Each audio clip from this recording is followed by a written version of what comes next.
ৰাজ্যবাসীৰ বাবে ৭টাকৈ ডাঙৰ ঘোষণা মুখ্যমন্ত্ৰী হিমন্ত বিশ্ব শৰ্মাৰ ২ অক্টোবৰৰ পৰা আৰম্ভ হ'ব মিছন বসুন্ধৰা 3.0 10 দিনৰ ভিতৰত আবেদন কৰিলে ১০০০ টকাতে পাব মাটিৰ পট্টা এতিয়াৰে পৰা আৰু যধে মধে কোনেও কিনা বেচা কৰিব নোৱাৰিব মাটি হিন্দুৰ মাটি মুছলমানে আৰু জনজাতীয় লোকৰ মাটি অন্য লোকে ক্ৰয় কৰিব নোৱাৰিব অহা ২ অক্টোবৰৰ পৰা ৰাইট টু পাব্লিক সাৰ্ভিস আয়োগ আৰম্ভ হ'ব চৰকাৰী কৰ্মচাৰী কামত গাফিলতিৰ অভিযোগ দিব পাৰিব কৰ্মচাৰী দুখী হলে জৰিমনা বিহাৰ ব্যৱস্থা থাকিব আৰু মাত্ৰ ৯০৩টা নিযুক্তি হলে ১ লাখ নিযুক্তিৰ মাইলৰ খুঁটিত উপনীত হ'ব হিমন্ত চৰকাৰ অতি শীঘ্ৰে ১.৫ লাখৰ ঘৰলৈ লৈ যোৱা হ'ব এই নিযুক্তি প্ৰতিশ্ৰুতি পূৰণ কৰি গৌৰৱান্বিত মুখ্যমন্ত্ৰী হিমন্ত বিশ্ব শৰ্মাই কৰিলে এইকেইটা ডাঙৰ ঘোষণা অবিভক্ত গোৱালপাৰা জিলাত যাতে কোনো কাৰণতে জনজাতীয় অনুসূচিত জাতি আৰু অন্যান্য পিছপৰা জাতিৰ মাটিৰ বিক্ৰী আন সম্প্ৰদায়ৰ ওচৰলৈ যাব নোৱাৰে তাৰ বাবে আমি এখন কঠোৰ ৰাজহ আইন অনাৰ বাবে সিদ্ধান্ত গ্ৰহণ কৰিছো এই সিদ্ধান্তই অবিভক্ত গোৱালপাৰা জিলাৰ কোচ ৰাজবংশী নাথ সূত্ৰধাৰ বড়ো ৰাভা সকলো জনগোষ্ঠীৰ ভূমিৰ অধিকাৰক সুৰক্ষিত কৰিব বিধানসভাৰ এই অধিৱেশনতে আমাৰ সাংস্কৃতিক পীঠস্থান বৰপেটা মাজুলী আৰু বটদ্ৰৱাৰ ভূমি কোনো কাৰণতে যাতে আন সম্প্ৰদায়ৰ হাতলৈ যাব নোৱাৰে তাৰ বাবেও এখন কঠোৰ ৰাজহ আইন অনাৰ বাবে আমি সিদ্ধান্ত গ্ৰহণ কৰিছো অবিভক্ত গোৱালপাৰা জিলাত যাতে কোনো কাৰণতে জনজাতীয় অনুসূচিত জাতি আৰু অন্যান্য পিছপৰা জাতিৰ মাটিৰ বিক্ৰী আন সম্প্ৰদায়ৰ ওচৰলৈ যাব নোৱাৰে তাৰ বাবে আমি এখন কঠোৰ ৰাজহ আইন অনাৰ বাবে সিদ্ধান্ত গ্ৰহণ কৰিছো এই সিদ্ধান্তই অবিভক্ত গোৱালপাৰা জিলাৰ কোচ ৰাজবংশী নাথ সূত্ৰধাৰ বড়ো ৰাভা সকলো জনগোষ্ঠীৰ ভূমিৰ অধিকাৰক সুৰক্ষিত কৰিব বিধানসভাৰ এই অধিৱেশনতে আমাৰ সাংস্কৃতিক পীঠস্থান বৰপেটা মাজুলী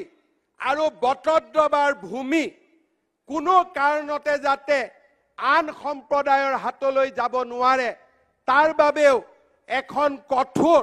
ৰাজহ আইন অনাৰ বাবে আমি সিদ্ধান্ত গ্ৰহণ কৰিছো অবিভক্ত গোৱালপাৰা জিলাত যাতে কোনো কাৰণতে জনজাতীয় অনুসূচিত জাতি আৰু অন্যান্য পিছপৰা জাতিৰ মাটিৰ বিক্ৰী আন সম্প্ৰদায়ৰ ওচৰলৈ যাব নোৱাৰে তাৰ বাবে আমি এখন কঠোৰ ৰাজহ আইন অনাৰ বাবে সিদ্ধান্ত গ্ৰহণ কৰিছো এই সিদ্ধান্তই অবিভক্ত গোৱালপাৰা জিলাৰ কোচ ৰাজবংশী নাথ সূত্ৰধাৰ বড়ো ৰাভা সকলো জনগোষ্ঠীৰ ভূমিৰ অধিকাৰক সুৰক্ষিত কৰিব বিধানসভাৰ এই অধিৱেশনতে আমাৰ সাংস্কৃতিক পীঠস্থান বৰপেটা মাজুলী আৰু বটদ্ৰৱাৰ ভূমি কোনো কাৰণতে যাতে আন সম্প্ৰদায়ৰ হাতলৈ যাব নোৱাৰে তাৰ বাবেও এখন কঠোৰ ৰাজহ আইন অনাৰ বাবে আমি সিদ্ধান্ত গ্ৰহণ স্বাধীনতা দিৱসৰ তিৰংগ পতাকাৰ তলত থিয় হৈ আমি মিছন বসুন্ধৰাৰ তৃতীয় সংস্কৰণ আমি ২ অক্টোবৰৰ পৰা আৰম্ভ কৰাৰ সিদ্ধান্ত আজি আমি ঘোষণা কৰিছো এই মিছন বসুন্ধৰাৰ সময়ত গুৱাহাটীৰ পাহাৰত বাস কৰা লোকসকলক মাটি যাতে আমি হস্তান্তৰ কৰিব পাৰো সেয়েহে চৰকাৰলৈ দিবলগীয়া প্ৰিমিয়াম আমি নাটকীয়ভাৱে ড্ৰামাটিকেলি ৰিডিউস কৰাৰ বাবে হ্ৰাস কৰাৰ বাবে আমি সিদ্ধান্ত গ্ৰহণ কৰিছো এটাই মাত্ৰ চৰ্ত থাকিব, গুৱাহাটীৰ মাটি সিয়েই পাব যি খিলঞ্জীয়া হ'ব। স্বাধীনতা দিৱসৰ তিৰংগ পতাকাৰ তলত থিয় হৈ আমি মিছন বসুন্ধৰাৰ তৃতীয় সংস্কৰণ আমি 2 অক্টোবৰৰ পৰা আৰম্ভ কৰাৰ সিদ্ধান্ত আজি আমি ঘোষণা কৰিছোঁ। এই মিছন বসুন্ধৰাৰ সময়ত গুৱাহাটীৰ পাহাৰত বাস কৰা লোকসকলক মাটি যাতে আমি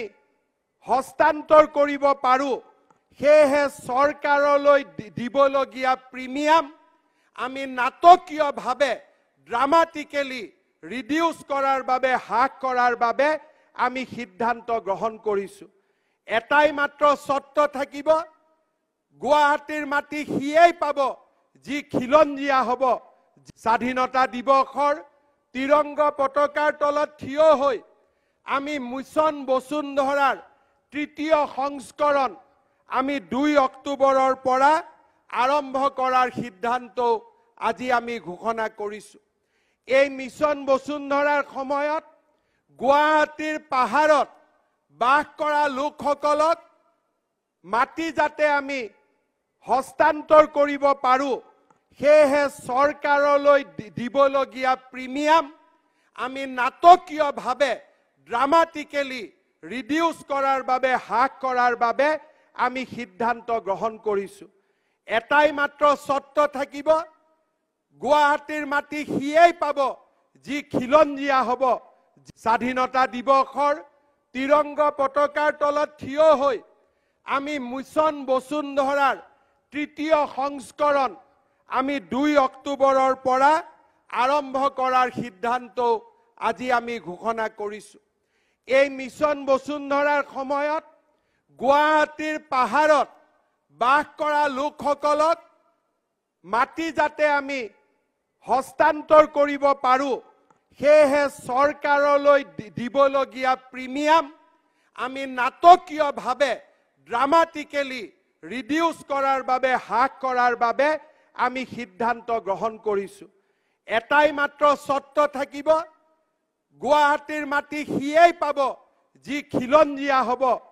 শ্ৰদ্ধাৰ ৰাইজ, 1 লাখ নিযুক্তি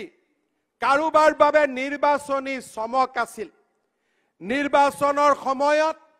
মই যেতিয়া অসমৰ প্ৰান্তে প্ৰান্তে চুকে কোণে ৰাজহুৱা সভাত উল্লেখ কৰিছিলোঁ যে আমাৰ চৰকাৰে 1 লাখ নিযুক্তি দিব, সেই সময়ত কোৱা হৈছিল ই নিৰ্বাচনী চমক, ই নিৰ্বাচনী ভেলকিবাজি। শ্ৰদ্ধাৰ ৰাইজ, আজি আপোনালোকৰ সন্মুখত থিয় হৈ মই গৌৰৱেৰে সৈতে ক'ব খুজিছোঁ, আৰু মাত্ৰ 903টা নিযুক্তি হ'লেই আমি 1 লাখ নিযুক্তিৰ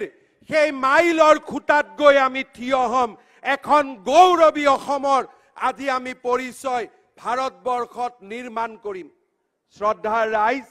আপোনালোকে আশীৰ্বাদ কৰিব। 1 লাখৰ দেওনা পাৰ হৈ গৈ এতিয়া চৰকাৰী নিযুক্তিক 1.5 লাখলৈ লৈ যোৱাৰ বাবে আমি ধাৱমান হ'বলৈ সংকল্প গ্ৰহণ কৰিছোঁ। অসমত আজি এনে এখন চৰকাৰ আজি আমি দিবলৈ চেষ্টা কৰিছোঁ যে নিৰ্বাচনৰ সময়ত কোৱা প্ৰতিটো কথাই যাতে বাস্তৱত ৰূপায়িত হয়। ৰাজনীতি কৰা লোকসকলৰ বাবে আমি যাতে এটা নতুন পৰম্পৰাৰ সৃষ্টি কৰিব পাৰোঁ। শ্ৰদ্ধাৰ ৰাইজ, 1 লাখ নিযুক্তি কাৰোবাৰ বাবে নিৰ্বাচনী চমক আছিল। নিৰ্বাচনৰ সময়ত মই যেতিয়া অসমৰ প্ৰান্তে প্ৰান্তে চুকে কোণে ৰাজহুৱা সভাত উল্লেখ কৰিছিলোঁ যে আমাৰ চৰকাৰে 1 লাখ নিযুক্তি দিব, সেই সময়ত কোৱা হৈছিল ই নিৰ্বাচনী চমক, ই নিৰ্বাচনী ভেলকিবাজি। শ্ৰদ্ধাৰ ৰাইজ, আজি আপোনালোকৰ সন্মুখত থিয় হৈ মই গৌৰৱেৰে সৈতে ক'ব খুজিছোঁ, আৰু মাত্ৰ 903টা নিযুক্তি হ'লেই আমি 1 লাখ নিযুক্তিৰ সেই মাইলৰ খুঁটাত গৈ আমি থিয় হ'ম। এখন গৌৰৱী অসমৰ আজি আমি পৰিচয় ভাৰতবৰ্ষত নিৰ্মাণ কৰিম শ্ৰদ্ধাৰ ৰাইজ আপোনালোকে আশীৰ্বাদ কৰিব 1 লাখৰ দেওনা পাৰ হৈ গৈ এতিয়া চৰকাৰী নিযুক্তিক 1.5 লাখলৈ লৈ যোৱাৰ বাবে আমি ধাৱমান হ'বলৈ সংকল্প গ্ৰহণ কৰিছো অসমত আজি এনে এখন চৰকাৰ আজি আমি দিবলৈ চেষ্টা কৰিছো যে নিৰ্বাচনৰ সময়ত কোৱা প্ৰতিটো কথাই যাতে বাস্তৱত ৰূপায়িত হয় ৰাজনীতি কৰা লোকসকলৰ বাবে আমি যাতে এটা নতুন পৰম্পৰাৰ সৃষ্টি কৰিব পাৰো নিউজ ডেস্ক এনি টক্স